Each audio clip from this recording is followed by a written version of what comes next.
Hi friends, कशा आहात सर्वजण? सगळ्यांचं नवीन एका व्हिडिओजमध्ये स्वागत आहे.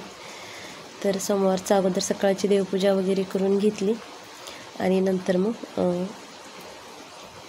शंकराच्या पिंडीला अभिषेक घालून पूजा बाजूला मांडून घेतली. आता मंदिरामध्येच केलं तरी चालतं आहे तिथंच देवघरात, पण माझं देवघर अगदीच छोटंच आहे, त्यामुळे मग हे सगळं शिवामुठी व्यवस्थित अर्पण करायला येत नाही. त्यामुळे मग मी बाजूला पाट मांडून पाटावरती असं पांढरं कापड अंतरून घेते आणि त्याच्यावरती ही पूजा मांडून घेते. असं कसं मग व्यवस्थित पूजा करता येते. जागा मोठा असेल तर मंदिरामध्येच आपण करू शकतो, पण अगदी छोटंसं देवघर असेल तर मग असं केलं तरी चालते. मग अगोदर पूजा वगैरे मांडून घेतली आणि नंतर मग शंकराची अगोदर गणपती बाप्पांची आणि नंतर शंकराची अशी आरती करून घेतली. धूप दीप लावून घेतला होता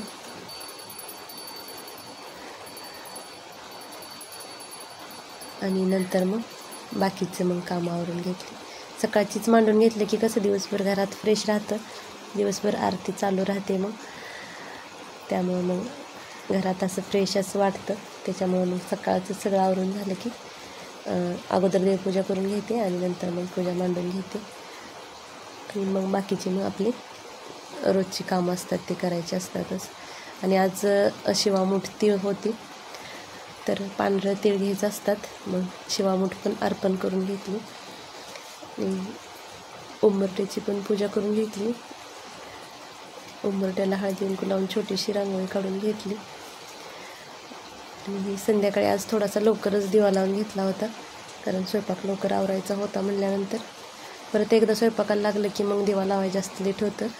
आणि आज थोडा पाऊस उघडलेला होता, त्यामुळं मग अजून 6:45 वाजले तरी उजेडच होता.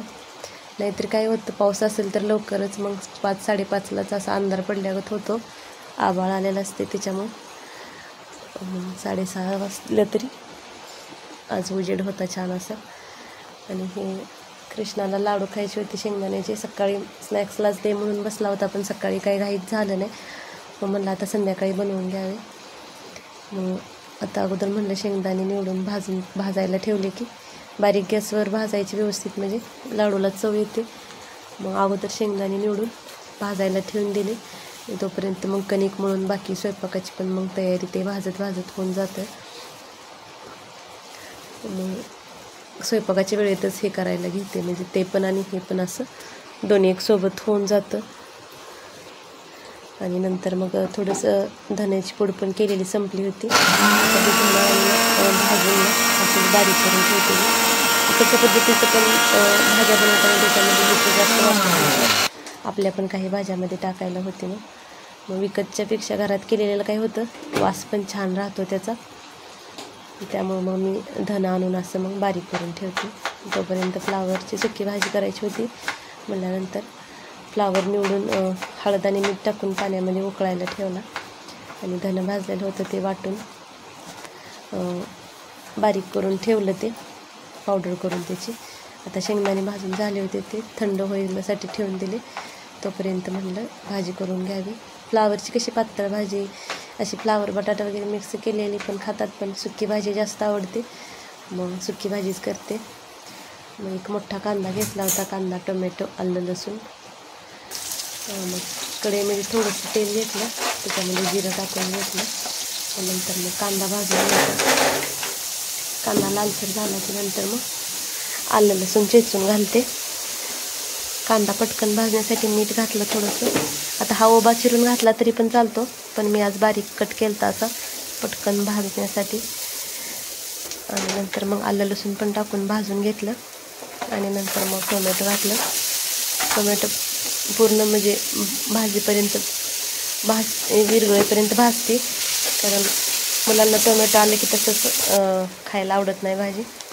आणि नंतर मग थोडंसं लाल तिखट, धण्याची पूड आणि चिकन मसाला असं घातलं होतं. मसाला घालून भाजून घेतलं. फ्लावर उकळून घेतला होता, आता तो बऱ्यापैकी शिजलेला असतो, त्यामुळे आता जास्त काही शिजलेला 5 मिनिटं झाकून ठेवून वाफ काढली की मसाला व्यवस्थित असा मिक्स होऊन जातो. फ्लावर त्याच्यामध्ये टाकून मिक्स करून झाकून ठेवलं आणि नंतर वरून कोथिंबीर कट केलेली घालून घेतली. आता नंतर बाकीचं स्वयंपाक वगैरे सगळं आवरून झाला, जेवण वगैरे आवरून घेतली, देवाला पण नैवेद्य दाखवून घेतला आणि नंतर मग आता हे लाडू बनवायला घेतले. आता शेंगदाणे अगोदर मिक्सरमधून बारीक करून घेतले. आता भाजीसाठी लागणारे थोडेसे आधी साईडला काढले, थोडंसं जाडसर आणि थोडंसं बारीक असं 2 प्रकारचं वाटून ठेवते. सुक्या भाजीला घालायचं असेल तर थोडंसं मोठं घालते आणि पातळ भाजीला बारीक केलेलं. शेंगदाण्याचा जास्त वापर होत नाहीच, कारण डाळींचं प्रमाण जास्त असतं, त्यामुळं मग डाळीच्या कालवणासनी ते शेंगदाण्याचं खूप वापर. अगोदर थोडंसं कूट साईडला काढलं आणि नंतर मग बाकीचं अगदी बारीकच नाही वाटायचं, थोडंसं जाडसर ठेवायचं, नाही तर मग ते चिकटतं खाताना असं तोंडामध्ये. जास्त बारीक झालं तर थोडंसं दाणेदार असलं की लाडू मग खायला पण म्हणजे खायला चांगले लागतात तसं. तर थोडंसं वेलची पूड, बाकी काय घातलं नव्हतं. मला आधीमध्ये उपवास पण असेल त्या दिवशी पण खायला होईल. 2-3 दिवस तर आता तेवढे राहतात. स्नॅक्सलाच फक्त देते, बाकी वेळेत मग परत देत नाही खायला. घरात असेल तर मग घरात असेल तर बाकीचं जे काही बनलेलं असतं ते देते. रोजचा एक खाल्ला तरी म्हणजे हे होऊन जातं. मग त्याला कसं थोडं जर जास्त गोड झालं तर मग तो जास्त गोड प्रमाण त्याला आवडत नाही. प्रांजूला गोड जेवढं असेल तेवढं गोड खायला जास्त आवडतं, पण थोडंसं मापातच गोड केलं होतं. आणि थोडीशी वेलची पूड टाकून व्यवस्थित असं मिक्स करून घेतलं आणि मग बांधून घेतलं लाडू. वेळ लागत नाही, शेंगदाण्याचे लाडू झटपट होतात आणि खायला पण पौष्टिक राहतात. मग तर लाडू बांधून झाले की नंतर मग त्याचा थोडासा अभ्यास राहिला होता, होमवर्क होता, तो त्याने करून घेतला होता. पण बाकीचं म्हणलं थोडंसं रिव्हिजन घ्यायचं म्हणून ते रिव्हिजन कसं रोज थोडा वेळ घेतलं तर विसर पडत नाही. मुलं कसं विसरून जातात. आणि आता जे एकदम परफेक्ट झालं की आता ABCD, A फॉर ॲपल हे कसं आता एकदा त्यांच्या माइंडमध्ये सेट झालं की परत ते विसरत नाहीत, लाईफ टाईम तसंच राहतं. पण आता सुरुवातीला काय होतं, थोडासा वेळ काढून 1 तासभर तरी संध्याकाळी त्याच्यासाठी वेळ काढावा लागतो आणि बसायला लागतंच. तिचं ट्युशन असते त्यामुळे तिचं काही ट्युशनमध्ये होऊन जातं.